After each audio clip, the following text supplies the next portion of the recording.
ममता बनर्जी बंगाल में परिवर्तन का चेहरा मानी जाती हैं, जिसने लेफ्ट की सियासत को धत्ता बताकर सत्ता पाई थी।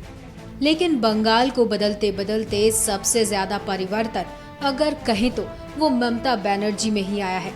जी हाँ, ये हम नहीं कह रहे, नरेंद्र मोदी कह रहे हैं।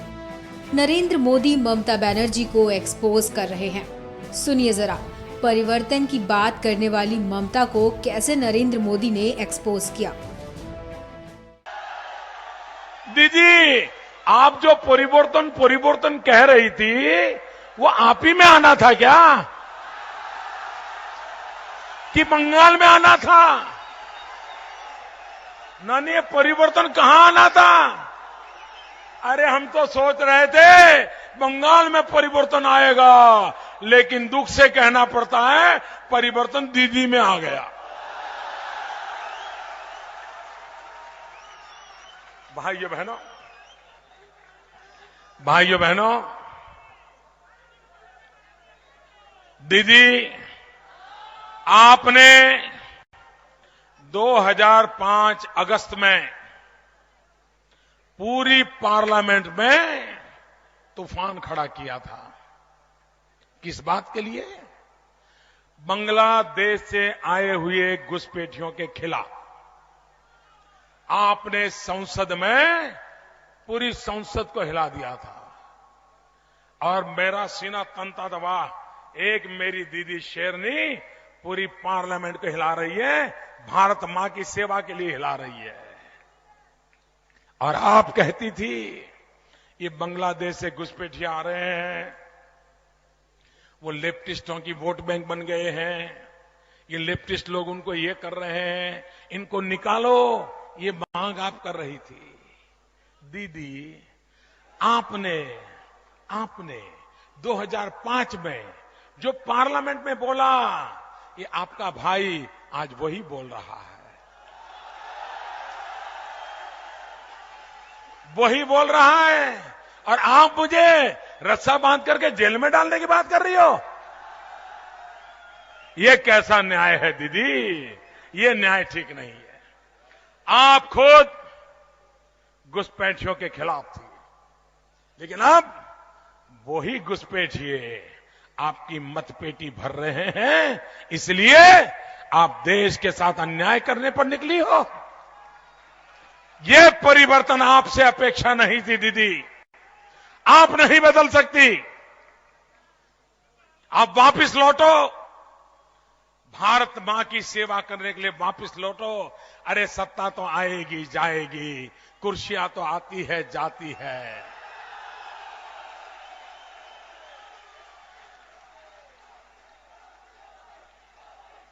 भाइयों बहनों, भारत सरकार के एक मिस्टर सईद करके एमओएस हुआ करते थे। उन्होंने बांग्लादेश के घुसपैठियों के लिए क्या कहा था? लेफ्टिस्ट हिंदुस्तान के होम मिनिस्टर थे इंद्रजीत गुप्ता, वो बांग्लादेशियों के घुसपैठ के लिए क्या कह रहे थे? अरे बुद्धदेव भट्टाचार्य, उन्होंने कहा था कि बांग्लादेश की सीमा पर जो जिले हैं, जहां पर जो मदरसा चल रहे हैं, वो संकट का कारण बने हुए हैं। ये आप लोगों ने नहीं कहा था क्या? तब आपका सेक्युलरिज्म कहां गया था भाई? और आज मोदी मोदी मोदी करके चिल्ला रहे हो। ये सारी बातें एक समय आप बोल चुके हो। भाइयों बहनों, आप मुझे बताइए, ये बांग्लादेश से जो घुसपैठिए आए हैं, मैं शरणार्थी की बात नहीं करता। शरणार्थी बेचारा नहीं आएगा तो कहां जाएगा? क्या कोई भी दुनिया में, सिर्फ बांग्लादेश छोड़ दीजिए, अगर अफ्रीका में मूल हिंदुस्तानी व्यक्ति अगर वहां से निकाला जाएगा तो कहां जाएगा भाई? क्या उसका पासपोर्ट का रंग देखेंगे क्या? कि खून का रिश्ता देखेंगे? जो शरणार्थी हैं, उनको बांग्लादेश से निकाला गया है, और ये शरणार्थी हैं जो भारत माता की जय बोलते हैं। जो भारत मां की जय बोलेगा, अगर उसके लिए भारत में जगह नहीं होगी तो कहां होगी भाइयों, कहां होगी? और इसलिए दीदी, आपने 2005 में मांग की थी, भारत की सुप्रीम कोर्ट ने कहा है कि भारत पर आक्रमण है, इन्फिल्ट्रेशन, मैं आपको वादा करने आया हूं भाइयों, जो सुप्रीम कोर्ट ने कहा है वो हम करना चाहते हैं।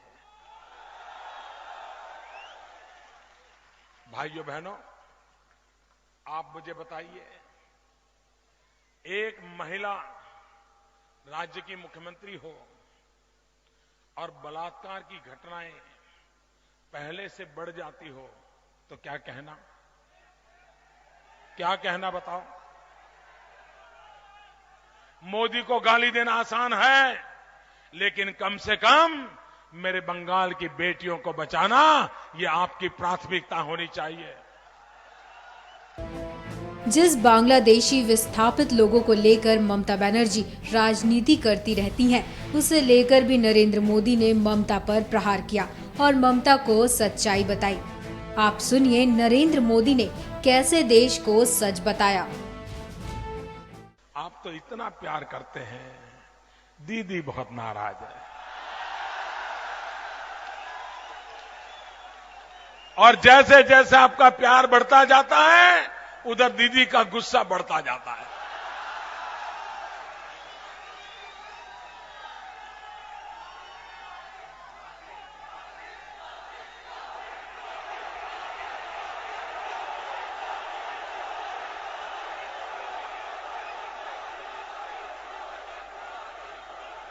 दीदी को इतना गुस्सा आया है, इतना गुस्सा आया है कि दिन में 200-500 बार तो मुझे याद करती है।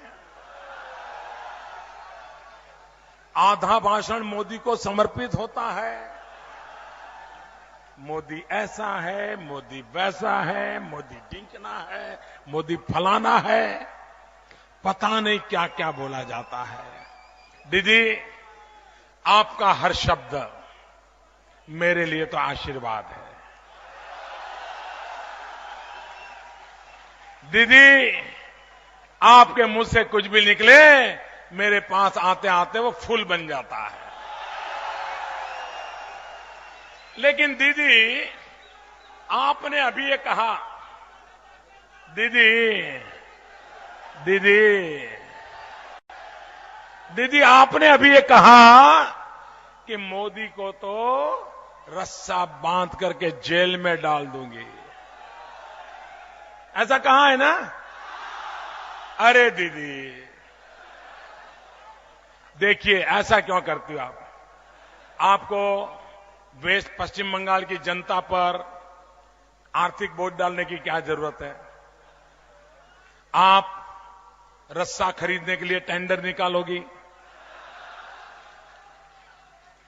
100 रुपये के रस्से के लिए 10,000 का टेंडर आएगा, शारदा चिटफंड वाले टेंडर भरेंगे,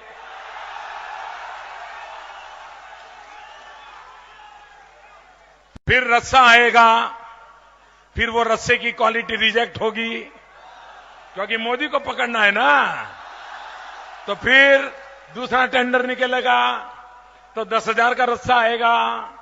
पश्चिम बंगाल की जनता को नुकसान होगा कि नहीं होगा? तो दीदी, आप रस्से का खर्चा मत करो, बस मुझे बता दो किस जेल में जाना है, मैं खुद चला जाऊंगा। ऐसा खर्चा नहीं करते जी।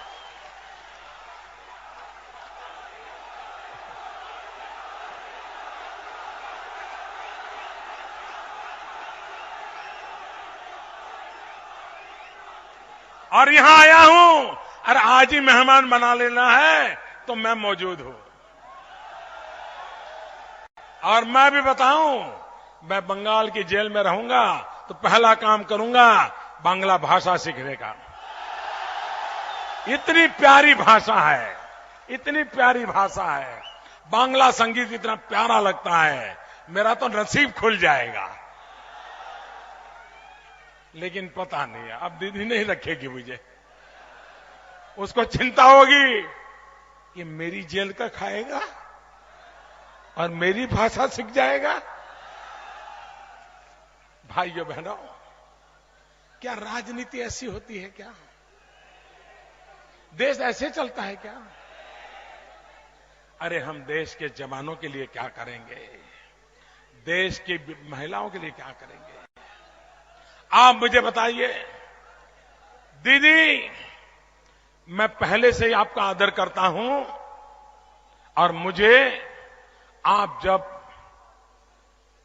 ये लेफ्टिस्टों से लड़ाई लड़ती थी, अकेली लड़ती थी और खुद लाठियां खाती थी, तब हमें आपके लिए इतना गर्व होता था, इतना नाज होता था कि एक शेरनी है जो लेखपालों का मुकाबला कर रही है।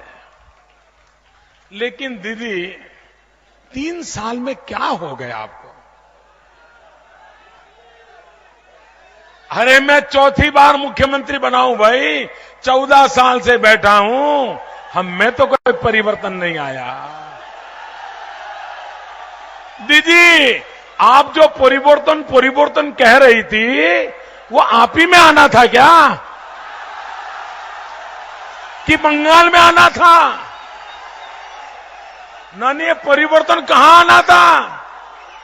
अरे हम तो सोच रहे थे बंगाल में परिवर्तन आएगा, लेकिन दुख से कहना पड़ता है परिवर्तन दीदी में आ गया। भाइयों बहनों,